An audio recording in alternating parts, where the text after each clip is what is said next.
الحمد لله الحنان المنان الذي خلق الإنسان وعلمه البيان، والصلاة والسلام على رسوله سيد الإنس والجان وعلى آله وأصحابه ذوي الخير والإحسان، أما بعد فأعوذ بالله من الشيطان الرجيم. بسم الله الرحمن الرحيم. هو الذي أرسل رسوله بالهدى ودين الحق ليظهره على الدين كله. صدق الله مولانا العظيم. بارگاہ رسالت معاب صلی اللہ تعالیٰ علیہ وسلم میں ایک بار درود پاک کا ہدیہ پیش کریں. اللہم صلی علی سیدنا و مولانا محمد معدن الجود والکرم وآلہ واصحابہ الکرام وابنہ الکریم وبارک وسلم صلاة دائمة سرمدا ابدا. عزیزان گرامی وقار،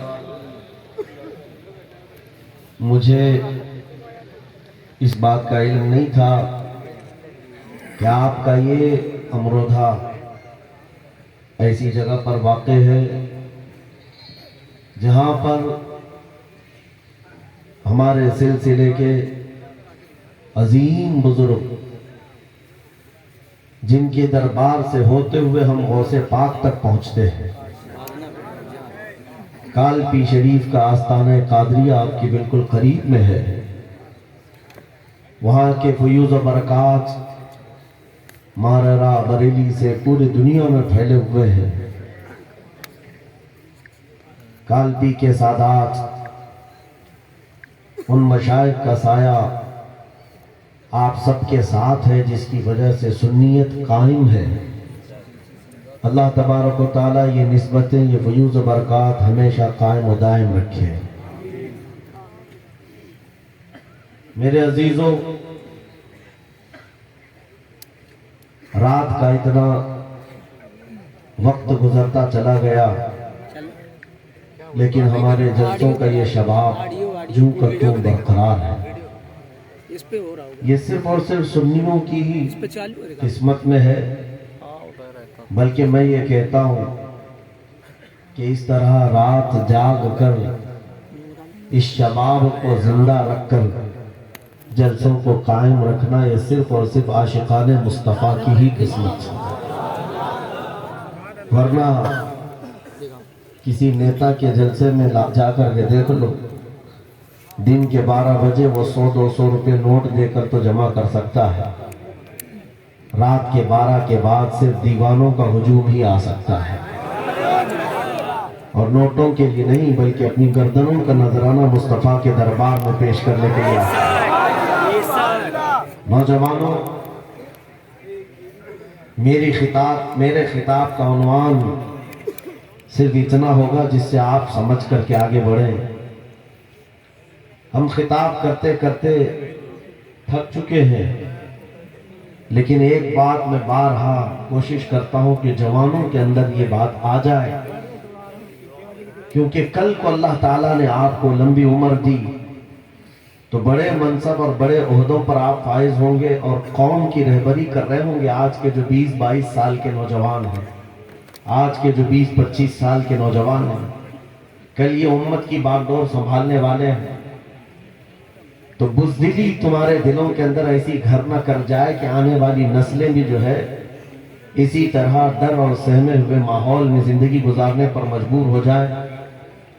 آج اگر تم بیدار ہو گئے تو کل کی نسلوں میں شیر ضرور پیدا ہوگا، اور آج اگر یہ چین کے اندر خرابی آ گئی، جیسے کچھ لوگوں میں اس سے قبل آئی ہے، ہر علاقے کے آج جو بڑے لوگ بنتے ہیں، بڑے بننے کا مطلب وہ یہ سمجھتے ہیں کہ صرف اور صرف مصلحت کے ساتھ جینا سکھایا جائے. ان کے سامنے صرف حکمت اور مصلحت ہی ہے، وہ یہ سمجھتے ہم بڑے ہونے کا کردار ادا کرتے ہیں. میرے عزیزوں، کاش ہمارے علاقوں میں ایسے بڑے بھی ہوتے جو خالد بن ولید کا کردار بچوں میں ڈال رہے ہوتے. کاش ہمارے علاقوں میں ایسے بڑے بھی ہوتے جو مدینے کی خواتین کا ذکر کر رہے ہوتے. بیٹا جاؤ، اللہ تمہارا محافظ و نگہبان ہے. بچے اللہ نے دیے ہیں اور اللہ کے دین کے لیے اگر تم کھڑے ہو تو میں سب قربان کرنے کے لیے تیار ہوں. کوئی باپ تو ایسا کہنے والا ہوتا تو آج بزدلوں کی جماعت نہیں پیدا ہوتی. آج حالات یہ ہے، حقیقت تو یہ ہے کہ جب شیر اپنی شیری چھوڑ دیتا ہے تو کتے بھونکنے لگ جاتے ہیں. کتوں میں کھجلی زیادہ ہوتی ہے اور وہ بھونکنے پر میدان میں اتر آتے ہیں. آج جگہ جگہ آپ دیکھ رہے ہوں گے، اس کی وجہ یہ ہے کہ محمد عربی کے شیروں کو وہ سوتا ہوا دیکھ رہے ہیں. جس دن یہ بیدار ہوئے ہیں، جس دن یہ اٹھ گئے، پوری دنیا کو یہ اچھی طرح سے معلوم ہے کہ ہمارا چین اور ہمارا سونا یہ حرام کر کے رکھے. میں ایک بات بتاتا ہوں، کربلا کی داستانیں بہت سنی آپ نے، بدر، احد، خندق، خیبر، سب سنا ہے تاریخ میں اور ہم نے پڑھا ہے. لیکن آج ریئل لائف میں آپ کی اسی موجودہ زندگی میں آنکھیں اٹھا کر کے دیکھ لو، ایک چھوٹا سا علاقہ ہے غزہ فلسطین کا، جہاں کی آبادی بہت چھوٹی سی اور ایسے نہتے ہیں کہ چاروں طرف سے ان کے لیے نہ مدد ہے نہ حمایت ہے، بلکہ پابندیاں، ایسی کڑی پابندیاں کہ آپ جی نہیں سکیں گے. ان کڑی پابندیوں کے ساتھ پچھلے 70 سال سے وہ ان مشقتوں کو جھیل رہے ہیں. مقابل میں کون کھڑا ہے جانتے ہیں؟ وقت کا سپر پاور، جس کے پاس پیٹرول میزائل کی کوئی کمی نہیں ہے، جو پوری دنیا میں دادا گیری کرنے میں مشہور ہے. امریکہ سے لے کر یورپ اور نہ جانے کتنے ممالک ایک ساتھ کھڑے ہیں. کیا کبھی آپ یہ نہیں سوچتے؟ ہماری آنکھیں تو بہتی ہیں، درد تو ہوتا ہے، تکلیف تو ہوتی ہے، لیکن پراؤڈ فیل بھی ہوتا ہے کہ اتنے سارے کتے اگر بھونک رہے ہیں تو ایک چھوٹے سے علاقے کے لیے مہینے بھر 40 دن سے جنگ کر کے تباہ کر ڈالا، بم بارود سے پورے شہر کو راکھ کر ڈالا. لیکن میرے عزیزوں، میری اس گفتگو کو یاد رکھنا، چند دن آئے گے پھر دیکھنا آپ انہیں غزہ کے بچوں کے ہاتھوں میں پرچم اسلام لہراتا ہوا دیکھیں، اور ان ظالموں کے آنکھوں سے آنکھیں ملا کر بات کرنے والے جوانوں کو پوری دنیا آلوچنا کر رہی ہے، تنقید کر رہی ہے، یہ بچوں کے قاتل ہیں. ایک نکتے کی بات عرض کر رہا ہوں، ہاسپٹل پر بم گرا دیتے ہیں. آپ کو پتہ ہے فلسطین میں ابھی تقریباً 8000 بچے مارے گئے، جن کی عمر 6 مہینے، سال بھر، 2 سال، 4 سال، 5 سال. بچوں کو کوئی بھی نظام سے تعلق رکھنے والا ہو، رحم کی نظر سے دیکھتا، کسی بھی دھرم والا ہو. لیکن یہ ظالم کیوں بچوں کو مار رہے ہیں پتہ ہے؟ وجہ صرف یہ ہے، وہ خوف ستا رہا ہے جو اقبال نے 100 سال پہلے کہا تھا، سنا ہے قدسیوں سے میں نے کہ وہ شیر پھر ہوشیار ہوگا. اقبال نے کہا تھا، سنا ہے قدسیوں سے میں نے کہ وہ شیر پھر ہوشیار ہوگا. کون سا شیر؟ نکل کر کے صحرا سے جس نے الٹ دیا تھا تخت روما، وہ شیر پھر ہوشیار ہوگا. یہ اسرائیلی وہی کام کر رہے ہیں جو ان کے باپ دادا فرعونی طاقت کیا کرتے تھے. فرعون کو نجومیوں نے بتایا تھا کہ ایک بچہ پیدا ہوگا جو تیری سلطنت کو ہلاک کر دے گا، اور اس خوف سے اس نے 1 سال کے اندر 12,000 بچوں کو قتل کر ڈالا تھا. نجومیوں نے بتایا تھا فرعون کے خواب کی تعبیر میں 12,000 بچوں کو قتل کر ڈالا. لیکن جو بچہ اس کی سلطنت کو ہلاک کرنے والا تھا وہ موسیٰ علیہ السلام تھے، پیدا بھی ہوئے اور فرعون کے گھر میں ہی اللہ نے ان کو پالا. آپ کو پتہ ہے، تفسیر اٹھا کر کے دیکھ لیں، جب حضرت موسیٰ علیہ السلام کی ماں، ان کی ولادت کا وقت قریب آیا تو تہخانے میں گئی، بیٹا پیدا ہوا. حالات ایسے تھے کہ فرعون جو بھی بچہ پیدا ہوتا ذبح کر دیتا تھا. قرآن میں آیا یذبحون ابناءہم ویستحیون نساءہم، لڑکی پیدا ہوتی تو زندہ چھوڑ دیتے تھے، بیٹا پیدا ہوتا تو ذبح کر دیتے تھے. آپ موسیٰ علیہ السلام جب پیدا ہوئے تو کیا کیا؟ خدا کی تقدیر اور اس کی حکمت کے فیصلے آپ کو میں بتا رہا ہوں. تفسیر سے تعلق رکھنے والی بات، اللہ تعالیٰ نے موسیٰ علیہ السلام کی ماں کے دل میں یہ بات ڈالا کہ ایک لکڑی کے صندوق میں ان کو رکھ کر کے دریا میں بہا دو. وَرَبَطْنَا عَلَىٰ قُلْوِ، اللہ تعالیٰ فرماتا ہے کہ ہم نے ان کے دل کو باندھ دیا، مضبوط کیا۔ کس کو؟ حضرت موسیٰ کی ماں کو۔ انہوں نے ایک صندوق میں موسیٰ علیہ السلام کو رکھا اور دریا میں بہا دیا۔ موسیٰ علیہ السلام کی بڑی بہن بہتے ہوئے صندوق کا پیچھا کرتے ہوئے جا رہی تھی، دیکھ رہی تھی کہاں گیا ہے صندوق۔ سیدھے فرعون کے باغیچے کے کنارے جا کر لگ گئے۔ فرعون کی اولاد نہیں تھی، فرعون کی بیوی وہ باغیچے میں ٹہلنے آئی تھی، دیکھا ایک صندوق آ کر لگا ہے، گلاب جیسا حسین بچہ ہے، اٹھا لیا، پیار کیا اور لے کر کے آئی۔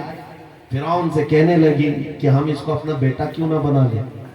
پہلے فرعون تو ڈرا کہ کہیں وہ میری سلطنت کو ہلاک کرنے والا بچہ یہ تو نہیں ہے۔ بیوی نے کہا کیسی بات کرتے ہو، یہ تو دریا سے بہہ کر کے آیا ہے، تمہیں پتہ نہیں مولا کہاں سے بہا کر تمہاری ہلاکت کو لائے گا۔ کیا بات ہے، کیا بات، سبحان اللہ۔ تمہاری ہلاکت کہاں سے آئے گی تمہیں اندازہ بھی نہیں ہے۔ سنو میری بات کو۔ فرعون نے بیوی کی بات مان لی۔ موسیٰ علیہ السلام کی پرورش فرعون کے گھر میں ہو رہی ہے، فرعون کے گھر میں، اور وہ بھی کس شان سے۔ موسیٰ علیہ السلام پیدائشی بچے ہیں، دودھ پلانے کی بات آئی تو کسی دایا کا دودھ آپ پکڑتے نہیں۔ موسیٰ علیہ السلام کی بہن بھی وہاں کھڑی سب دیکھ رہی تھی۔ فرعون کی بیوی سے کہا میں ایک دایا کو جانتی ہوں جس کا دودھ ہر بچہ پکڑ لیتا ہے، کہا بلا لاؤ، ہم شاہی خزانے سے اسے انعام بھی دیں گے۔ وہ گئی اور اپنی ماں کو لے آئی، اپنی ماں کو لے آئی۔ موسیٰ علیہ السلام اپنی ماں کے گود میں گئے، جیسے ہی سینے سے لگا دودھ پینے لگ گئے۔ بادشاہت میں خوشی، اور موسیٰ علیہ السلام کی ماں کو انعام و اکرام بھی دیا گیا۔ ہر بچے کی پرورش کے لیے موسیٰ علیہ السلام کی ماں کو فرعون کے گھر میں رکھا گیا۔ تمہیں پتہ ہے رب تبارک و تعالیٰ کی حکمت کے فیصلے، وَمَكَرُوا وَمَكَرَ اللَّهُ وَاللَّهُ خَيْرُ الْمَاكِرِينَ۔ میرا رب فرماتا ہے کافر منصوبہ بناتے ہیں اور اللہ خفیہ تدبیر کرتا ہے، اور رب کی خفیہ تدبیر غالب آتی ہے۔ موسیٰ علیہ السلام جوان ہوئے فرعون کے گھر میں، فرعون کے گھر میں جوان ہوئے۔ اس کے بعد پھر آپ نے جب اپنی نبوت کے بعد دعوت حق پیش کی تو فرعون جانی دشمن ہوا۔ اس کے بعد جو حالات ہوئے آپ کو پتہ ہے۔ فرعون موسیٰ علیہ السلام کو مارنے کے لیے پوری فوج لے کر پیچھے نکلا۔ موسیٰ علیہ السلام سمندر میں چل کر کے آگے گئے، راستے آپ کے لیے کھل گئے، فرعون بھی اسی راستے پر آیا۔ اللہ فرماتا ہے کہ ہم نے سمندروں کو ملا دیا، غرق کر دیا فرعون کو۔ ایک چھوٹی سی تاریخ میں آپ کو بتا رہا ہوں، 12,000 بچوں کا قتل کیا اس ڈر سے کہ مجھے ہلاک کرنے والا بچہ نہ پیدا ہو۔ لیکن جو بچہ تیری سلطنت کو ہلاک کرنے والا تھا وہ تیری ناک کے نیچے پرورش پا رہا تھا۔ آج ان ظالموں نے غزہ کے ہزاروں بچوں کو صرف اس لیے مارا ہے کہ یہ بڑے ہو کر کے مجاہد نہ بن جائے، یہ بڑے ہو کر کے ہمیں آنکھ دکھانے والے نہ بن جائے۔ اور باضابطہ اسٹیٹمنٹ میں یہ کہتے بھی ہیں ان بچوں کو قتل کرنے سے ہمیں کوئی خوف نہیں، کوئی آپتی نہیں ہے، کوئی تکلیف نہیں ہے، اس لیے کہ بڑے ہو کر کے یہ ہمیں آنکھ دکھانے والے بنیں گے۔ یہ ڈر ہمارا بتا رہا ہے کئی ہزار بچوں کو بھی تم قتل کر لو، لیکن تم اللہ کی اس حکمت سے غافل ہو ظالموں۔ وہ ان قریب پیدا ہوگا جس کو دنیا صلاح الدین کہتی ہے، وہ ان قریب ہوگا۔ میرے عزیزو، آج کے نوجوانوں سے میں یہ کہتا ہوں، تمہارے دور میں بھی یہ ڈرا سہما ہوا جو ماحول لوگ بنانے کی کوشش کر رہے ہیں، ابھی دیکھنا اور حالات خراب کیے جائیں گے۔ ہماری حکومت آئے گی تو مسجدوں کو توڑ ڈالیں گے، مدرسوں کو توڑ ڈالیں گے۔ ان ظالموں کو لگتا ہے تمہارے سارے بلڈوزر میں ہی طاقت ہے، صرف طاقت اسی کا نام ہے۔ راج مل جائے، تخت مل جائے، اس وقت کچھ لوگوں کے اوپر ظلم کرنا آسان ہے، جس طرح چنگیز نے بھی کیا، ہلاکو نے بھی کیا، بڑے بڑے ظالموں نے کیا ہے، اور ان کا حشر بھی تمہیں معلوم ہونا چاہیے۔ انشاءاللہ وہ وقت آئے گا جب خس و خاشاک کی طرح تم بہا دیے جاؤ گے، اخباروں میں تمہارا نام تک نہ ہوگا، اور اگر کچھ باقی رہے گا تو کیا رہے گا؟ نہ گھبراؤ مسلمانوں، ابھی خدا کی شان باقی ہے، ابھی اسلام زندہ ہے، قرآن باقی ہے۔ یہ ظالم کافر کیا